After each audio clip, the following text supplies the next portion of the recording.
Hello friends, मैं हूं Garima Verma. Welcome to my YouTube channel Garima maths classes. Friends, आज की इस वीडियो के अंदर हम लोग स्टैटिस्टिक्स के फॉर्मूलों को लेकर के आए हैं और जिनका यूज ऑलमोस्ट सभी जगह यूज होता है। स्टैटिस्टिक्स वैसे हर जगह आती है, 9th 10th हो, 11th 12th हो या ग्रेजुएशन में कोई आपका बीबीए हो, बीकॉम हो, बीएससी हो, बीसीए हो, है ना। ये हर जगह इसका कहीं ना कहीं यूज होता ही है। तो इन फॉर्मूलों को इस वीडियो के अंदर हम लोग लेकर के आए हैं।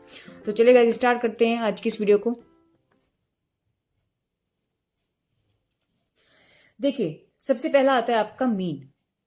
मीन की अगर हम बात करते हैं, यानी कि माध्य, इसको हम एक्स बार से रिप्रेजेंट करते हैं। सबसे बड़ी बात, इसको क्या हम एक्स बार से रिप्रेजेंट करते हैं। दूसरी, देखो, दो आपके पास डाटा होते हैं। एक तो होता है कि जो आपके पास अनग्रुप होता है, एक होता है आपके पास ग्रुप डाटा। यानी कि एक होता है अनग्रुप और एक होता है ग्रुप। देखो, अनग्रुप और ग्रुप पे क्या, पहले हम उसमें थोड़ा सा डिस्कस करेंगे, उसके बाद हम उनके फॉर्मूलों पर डिस्कस करेंगे। एक होता है जिसको हम, या तो हम उसको रो डाटा बोलते हैं, है ना, या इसको हम अनग्रुप डाटा भी कहते हैं। और एक होता है आपके पास ग्रुप डाटा। इसे ग्रुप डाटा भी कह लो आप, या आप इसे फ्रीक्वेंसी गिवन है ये भी कह सकते हो। मतलब क्या हुआ, देखो, जैसे आपके पास कोई भी डाटा है 9, 11, 10, 2, 3, तो ये सिर्फ इस तरीके से जो होगा, ये आपके पास एक रो डाटा है ना, एक रो ही तो बनी हुई है आपके पास ये। तो इसमें कोई ग्रुप आपके पास नहीं है, इसलिए इसको हम अनग्रुप डाटा कहते हैं। ठीक है। ग्रुप का मतलब हुआ जिसमें आपको क्लास इंटरवल गिवन होता है, जैसे 0 to 10, 10 to 20, 20 to 30, है ना। और उसके बाद आपको फ्रीक्वेंसी गिवन रहेगी। उसके बाद आपको यहां से फ्रीक्वेंसी गिवन रहती है। जैसे सपोज फ्रीक्वेंसी आपको क्या दे दी इन्होंने, 2 दे दी, 4 दे दी, 5 दे दी। तो इस तरीके से मतलब जो ये आपके पास जो ये डाटा बन के आया है, ये आपके पास ग्रुप डाटा होता है। और जिसमें आपके पास फ्रीक्वेंसी गिवन नहीं होती उसको हम अनग्रुप डाटा कहते हैं, उसको हम रो डाटा कहते हैं। क्लियर है बात। चलिए, अब बात हम करेंगे इनके फॉर्मूलों की। देखो, इसमें फॉर्मूला अलग लगेगा, हर किसी का मीन हो, मीडियन हो, मोड हो, कुछ भी हो, और इसमें आपका फॉर्मूला अलग लगेगा। तो इन सभी को अलग अलग तरीके से मैंने बैलेंस बना करके इनका मैंने इनके फॉर्मूले को लिखा है। ठीक है। तो देखिए किस तरीके से हम लोग समझेंगे। देखिए, रो डाटा आपको समझ में आ गया, फ्रीक्वेंसी गिवन है तब आपको समझ में आया। नहीं, फ्रीक्वेंसी गिवन का मतलब इसको हम कह सकते हैं ग्रुप डाटा, और ये आपके पास अनग्रुप डाटा हुआ। तो जब ग्रुप डाटा होता है, पहले अनग्रुप डाटा की हम बात करेंगे। अनग्रुप डाटा में हम लोग क्या, देखो, एक्स मीन क्या होगा आपके पास, summation X upon small N. Summation X क्या है, देखिए, जैसे आपके पास ये है, तो ये आपके पास क्या हुआ, x1, x2, x3, x4, x5, ऐसे सो ऑन चलते चलते। तो ये आपके पास x हुआ, यानी कि ये आपके पास x की वैल्यूज हैं। इनका सम का मतलब हुआ समेशन। समेशन यानी कि सम ऑफ जो ऑब्जर्वेशन है। तो इस समेशन का मतलब क्या हुआ कि इन सबका सम, यानी इन सबको जोड़ करके किससे डिवाइड करेंगे, एन। एन का मतलब इनकी काउंटिंग, 1 2 3 4 5 6, है ना, काउंटिंग। तो वो आपके पास एन होता है। तो इन सबको जोड़ो और जितने इसकी नंबरिंग है काउंटिंग में, उनसे इसको डिवाइड कर दो, आपके पास मीन निकल जाएगा। क्लियर है बात यहां तक।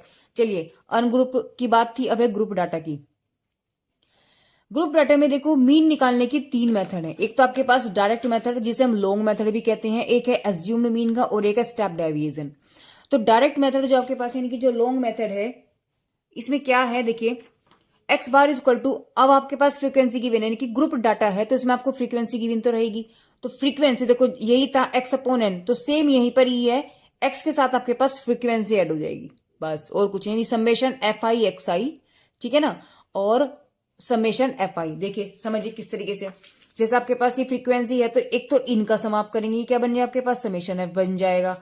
और हम क्या करेंगे, एक्स निकालेंगे। एक्स कैसे निकालते हैं, इन दोनों को जोड़ के आधा, यानी कि 0 + 10 अपॉन 2, तो क्या आ गया, सपोज करो 5, ऐसे यहाँ क्या आ जाए आपके पास 10 आ जाएगा, तो 10 के 15 आएगा, है ना। तो इस तरीके से कुछ भी, तो एक्स आपके पास क्या निकलेगा, इन जो क्लास इंटरवल है इनको जोड़ के इनका जो हम हाफ करेंगे वो आपके पास एक्स निकल के आएगा।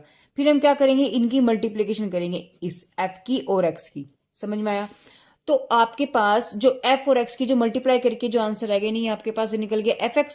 सपोज करो ये 2 है, 2 में एक्स की मल्टीप्लाई करी कितना आ गया, 10। तो इस तरीके से आपके पास सारा डाटा बन जाएगा, उनका सम करेंगे, बनेगा सम आपके पास एफ एक्स। तो समेशन एफ हो गया, समेशन एफ एक्स हो गया। तो समेशन एफ एक्स को डिवाइड करेंगे summation F x, sorry F से। क्लियर है। एफ आपके पास फ्रीक्वेंसी है, एक्स के आपके पास मिड वैल्यू है, देखो ईच क्लासेस का, यानी जो आपके पास क्लास इंटरवल होता है इनको सम करके इनका आधा कर देंगे ना, लोअर लिमिट हायर लिमिट को सम करेंगे और उनको हाफ कर देंगे। एज्यूम मीन में हम लोग क्या करते हैं, देखिए, ए आपके पास एज्यूम्ड मीन यानी कल्पित माध्य है ना। सपोज करो आपके पास जो फ्रीक्वेंसी होती है, इस फ्रीक्वेंसी में से अपनी अपनी ही तरफ से हम लोग जो है इसको कुछ भी हम मीन मान लेते हैं। सॉरी, फ्रीक्वेंसी में नहीं, मेरे से गलत हो गया। देखिए जैसे आपके पास ये सी आई था, क्लास इंटरवल 0 to 10, 10 to 15 ले लेते हैं, चलो, और नहीं 15 ले सकते हैं या 20 लेंगे, 20 to 30, 30 to 40। क्लियर है। फ्रीक्वेंसी आपको गिवन होगी 2 4 3 1 है ना। एक्स आपने क्या निकाला, यहाँ निकल गया आपके पास, दोनों को जोड़ के अदा किया 5, दोनों को जोड़ के अदा किया 15, आगे आएगा आपके पास 25, आगे आएगा आपके पास 35। तो इस तरीके से अब देखिए जरा आप यहाँ पे समझिए, एज्यूमीन क्या हुआ, ए क्या आपके पास एज्यूम यानी कल्पित माध्य। इस एक्स में से हम उसको एज्यूम करेंगे, एक्स के अंदर से सपोज करो मैंने 25 को मान लिया, तो ये मेरे पास ए हो गया, ये मेरे पास कल्पित माध्य है। क्लियर है। डी क्या आपके पास, डी की वैल्यू आपके पास होगी एक्स आई माइनस के ए। एक्स आई का मतलब देखो ये है x1 x2 x3 x4। Clear है बात। तो क्या करेंगे, देखो ए घटाते चले जाएंगे, नहीं 5 में से 25 गया माइनस के 20, 15 में से 25 गया माइनस के 10, इस 25 में से 25 गया 0 हो गया, और यहाँ आपके पास प्लस के 10। तो इस तरीके से आपके पास बचेगा। तो ये आपके पास डी बन के आया है, डी आई है ना, ये जो डी आई आया है। अब हमें क्या करना है, इन दोनों की मल्टीप्लाई करनी है, F I D I. Clear है। तो इनका सम करेंगे summation F I D I, और फ्रीक्वेंसी का सम करेंगे, बस। तो क्या कर दिया, इसको आपस में डिवाइड कर दिया, और जो हमने एज्यूमीन जो कल्पित माध्य था उसको हमने प्लस कर दिया। यहां तक बात क्लियर हो गई। स्टेप डेविएशन देखिए, स्टेप डेविएशन में हम लोग क्या करते हैं, देखो मेथड तो आप किसी भी मेथड का यूज करें, लेकिन क्या है, सिर्फ आपका इससे कई बार डाटा हमारे पास बड़ा होता है, यानी कि उनकी कैलकुलेशन बड़ी बैठ जाती है। कैलकुलेशन को कि हमें कैलकुलेटर का यूज ना करना पड़े, कैलकुलेशन सिर्फ मुजबानी उंगलियों फिंगर पर ही हो जाए, इसलिए हम इसका या इसका यूज करते हैं मेथड का। क्लियर है। अगर बाई नेम आ जाता है तो आपको उसी नाम से करना है, लेकिन अगर वो किसी भी बस कह दिया कि फाइंड आउट द मीन, तो आपकी मर्जी है, आप किसी से भी करें।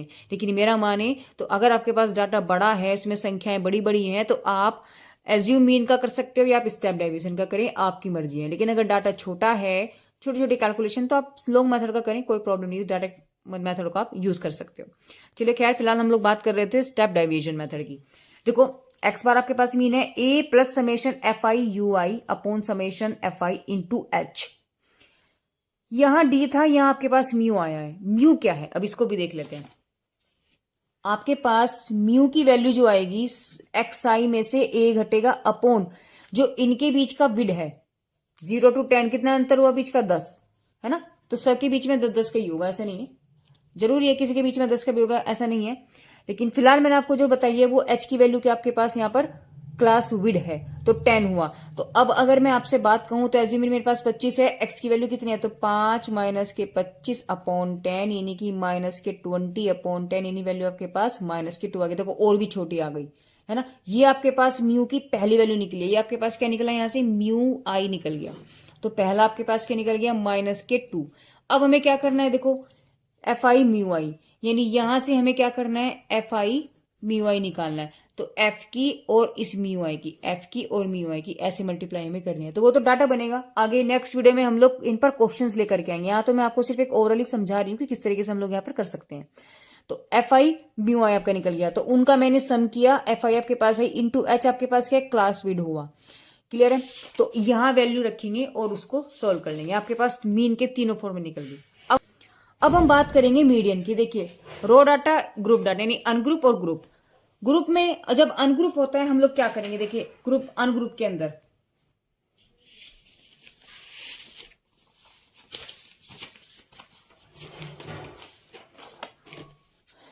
देखिए रो डाटा का मतलब है अनग्रुप हो आपके पास। अनग्रुप का मतलब ये 2 4 10 15 20 ऐसे आपके पास होगा, कुछ भी 25 मान लिया मैंने, 3 मान लिया, ये एक आपके पास क्या, आपके पास ये रो डाटा यानी अनग्रुप डाटा है। इसमें आपके पास दो कंडीशन है, या तो आपके पास ये काउंटिंग में 10 हो, या तो काउंटिंग में आपके पास इवन होंगे, या काउंटिंग में आपके पास ओड होंगे। इवन का मतलब सम होंगे, ओड का मतलब विषम होंगे। समझ में आया। सम का मतलब जो 2 से विभाजित होती है संख्या, विषम का मतलब जो 2 से विभाजित नहीं होती। अगर आपके पास काउंटिंग इवन है, ये काउंटिंग में देखो 1 2 3 4 5 6 7 है, तो 7 का मतलब आपके पास एन की वैल्यू 7 ही नहीं, आपके पास क्या है, ये ओड होगी, है ना। अगर मैं इसमें से एक यहाँ और ऐड कर देते, सपोज करो एक 8 मैंने और ऐड कर लिया, तो अब ये टोटल आपके पास कितना हो गया, ऐड, यानी कि आपके पास 8 हो गया, यानी इवन हो गया। क्लियर है। अगर मैं 8 को भी यहाँ लिख दूं, ये मैंने इसमें भी लिखा नहीं है क्योंकि कुछ समझते हैं पहले इसलिए। तो अगर आपके पास ओड है तो सिर्फ क्या करना है, n+1/2, है ना, यानी कि साथ में +1 कर देंगे अपॉन 2 कर देंगे, tth टर्म कर देंगे, यानी कि 8/2 यानी कि 4th टर्म। अच्छा, इस काम को करने से पहले हम लोग क्या करेंगे, इसको अरेंजमेंट करते हैं, इसको अरेंजमेंट कह रही हूँ, अरेंज करते हैं एक बढ़ते हुए क्रम में या घटते हुए क्रम में। जैसे कि मैंने इसको बढ़ते हुए क्रम में लिखा, पहले सबसे बड़ा 2, फिर 4, फिर आया 10, नहीं 2 के बाद 3 आएगा, है ना, 3 आ गया, उसके बाद 10 आ गया, फिर आ गया 15, फिर आ गया 20, फिर आ गया 25, यानी बढ़ते हुए क्रम में हम लोग इसको लिखेंगे।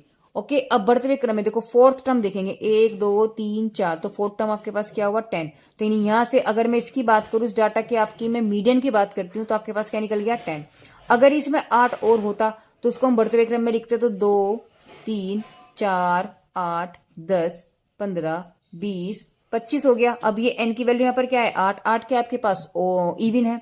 अब इवन का फॉर्मूला n/2 + n/2 + 1 है, तो हम क्या करेंगे, देखो n का मतलब 8, यानी कि n/2 का मतलब क्या हुआ 8/2 tth term plus 8/2 + 1 tth term और पूरे का हाफ, ये तो चल रहा है फॉर्मूले में। तो देखो फोर्थ टर्म हो गया प्लस 4 और एक 5th टर्म हो गया अपॉन 2। तो 4 क्या है 1 2 3 4, 8 हो गया, 5 हो गया 10, 10/2 यानी 18/2 का मतलब 9 आ गया। बात समझ में आई, क्लियर है। चलिए अब बात करते हैं ग्रुप डाटा की। तो ग्रुप का मतलब हो गया, आपको समझ में आ गया होगा, जैसे ग्रुप का मतलब क्या होता है, आपके पास ये वाला डाटा जहां आपके पास फ्रीक्वेंसी गिवन हो और आपके पास क्लास इंटरवल गिवन हो, तो तब आपके पास क्या होगा L + n/2 - CF/F × H। CF आपके पास क्या होती है, कॉम्युलेटिव फ्रीक्वेंसी होती है नहीं, संचयी बारंबारता।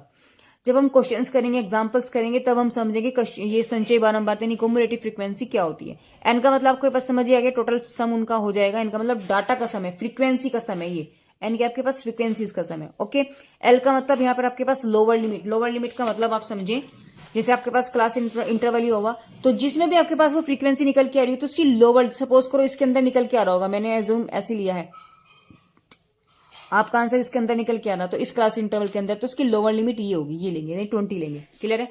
चलिए अब बात करेंगे हम, नेक्स्ट हमारे पास है मोड। देखिए मोड की अगर हम बात करते हैं, वही रो डाटा और हमारे पास ग्रुप डाटा, यानी कि अनग्रुप डाटा और ग्रुप डाटा। अनग्रुप में क्या होता है, देखिए मोड का मतलब है यानी कि बारंबारता, है ना, कि किसकी फ्रीक्वेंसी आपके पास ज्यादा होगी। सपोज करो आपके पास डाटा है 2 4 3 1 1 2 1 3 2 4, है ना, 5, इस तरीके से। अब आपको क्या देखना है, इसमें से आप देखो सबसे ज्यादा कौन सा नंबर सबसे ज्यादा बार आ रहा है। तो 2 कितनी बार आ रहा है, 2 बार आ रहा। तो एक ऐसा नंबर है 1 2 3 जो सबसे ज्यादा बार आ रहा।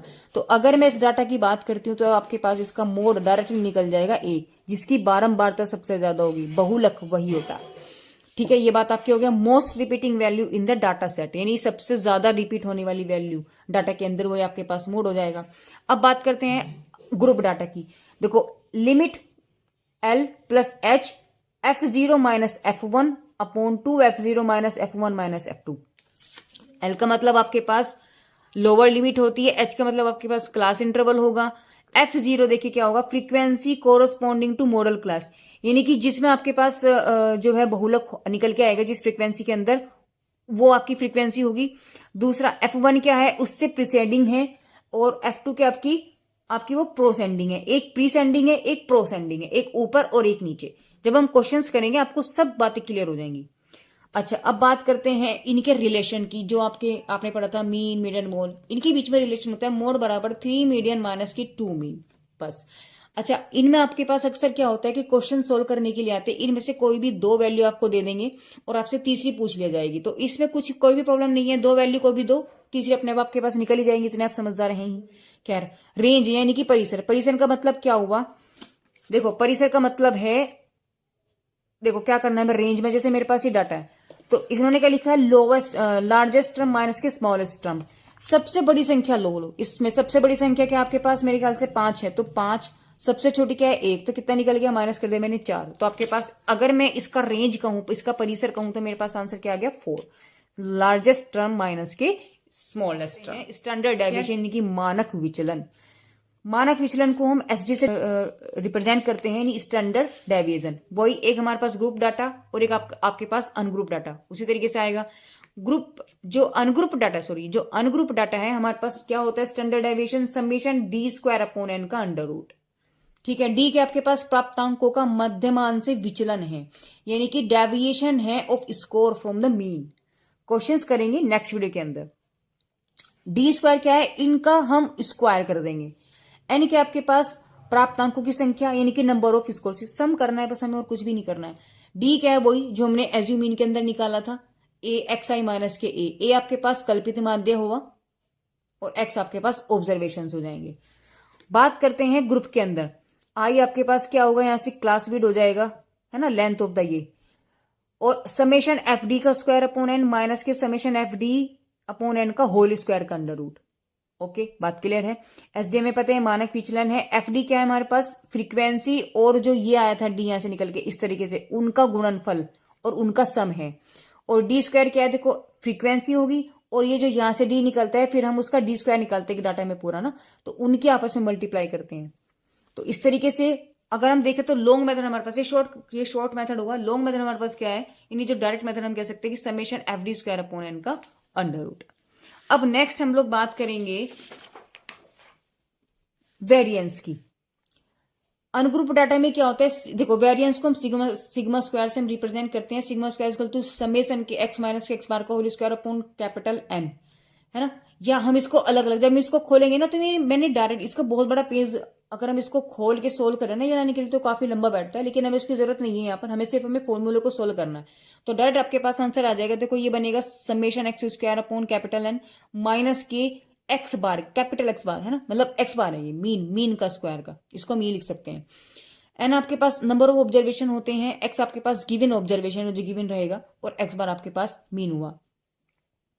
इसमें आपका शॉर्ट मेथड भी क्या हो सकते हैं, हम इसको लिख सकते हैं summation D square upon N minus के summation D upon capital N का होल स्क्वायर, और डी की वैल्यू वही है एक्स माइनस के ए, एक्स आई माइनस के, वो जो हमने लास्ट एसयू मीन के अंदर किया था, है ना, सेम उसी तरीके से होगा। और ए आपके पास कल्पित माध्य यानी कि एसयू मीन आपके पास हुआ। अब हम बात करेंगे इसके ग्रुप डाटा की, यानी आपके पास जब फ्रीक्वेंसी की मीन हो तो क्या करेंगे, देखो इसी में आप एफ लगा दो बस, है ना, इसी में आप यहाँ एफ लगा दो, एक्स बार आपके पास सेम रहेगा तो एफ ये आपके पास गिवन है। शॉर्ट मेथड क्या होगा इसका, यहां आप एफ लगा दो माइनस के यहां एफ लगा दो, देखो सेम कंडीशन चल रहा है। अच्छा यहाँ हमारे पास बस क्लास इंटरवल आ जाता है क्योंकि 0 to 10 है ना, वो डिस्टेंस हमारे पास आएगा ना तो वो यहाँ पर हमें लगाना होता है। तो फॉर्मूला हमारे पास क्या बन जाएगा, समेशन एफ डी का स्क्वायर अपॉन एन माइनस के summation F D upon N का whole square into I. I आपके पास क्या है, यहाँ पर क्लास इंटरवल है। अब हम बात करेंगे विचलन गुणांक यानी कि coefficient of variance. Coefficient of variance क्या होता है, एसडीएम इंटू 100। एसडीएम देखो फॉर्मूले को याद रख सकते हैं आप एसडीएम करके, एसडीएम। एसडी आपके पास क्या, स्टैंडर्ड डेविएशन, एम आपके पास मीन इंटू 100। तो एसडी क्या है, देखो सिग्मा यानी कि मानक विचलन है और ये आपके पास मीन है। या हम इसको लिख सकते हैं, देखो इसको हम सिग्मा भी लिख सकते हैं तो सिग्मा ही हो गया, बात वही है, दोनों एक ही बात है। तो आपका एक याद करने का तरीका है, कुछ भी लिख सकते हैं, इंटू 100। अब हम बात करेंगे रिलेशन किसमें, स्टैंडर्ड डेविएशन और वेरिएशन और वेरिएंस के अंदर। स्टैंडर्ड डेविएशन जो होता है वो वेरिएंस का अंडर रूट आता है। अगर मैं वेरिएंस जो मेरे पास आंसर आ रहा है उसका मैं अगर अंडर रूट ले लूं तो आपके पास डायरेक्टली स्टैंडर्ड डेविएशन भी आ जाएगा। एक तो स्टैंडर्ड डेविएशन भैया आपके पास ही निकल के आएगा, देखो फॉर्मूले से, ठीक है ना। अगर आप वेरिएंस निकाल दें तो वेरिएंस का आप अंडर रूट ले लें तो आपके पास स्टैंडर्ड डेविएशन भी निकल जाएगा। अगर आपके पास स्टैंडर्ड डेविएशन है, वेरिएंस कह रहा है, तो आप स्टैंडर्ड डेविएशन का स्क्वायर कर दो, बात वही बैठेगी, ठीक है ना। तो फ्रेंड्स इस वीडियो के अंदर हम लोगों ने मीन, मीडियन, मोड, इन सब के ग्रुप और अनग्रुप डाटा को लेकर के हमने सारे फॉर्मूलों को इसमें डिस्कस किया है।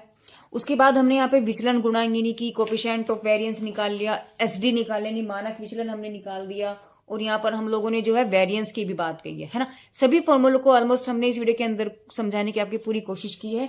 नेक्स्ट वीडियो के अंदर धीरे धीरे जो आगे जो वीडियो आती चली जाएंगी उन सब में इन फॉर्मूलोज पर आपको एक एक क्वेश्चन बिल्कुल मिलता रहेगा जो आपको क्लियर कर देगा हर बात के लिए। उन मोर वीडियोज को देखने के लिए सो प्लीज गाइज मेरे चैनल को सब्सक्राइब करें, बेल आइकन को क्लिक करें, ठीक है। Thank you for watching my videos.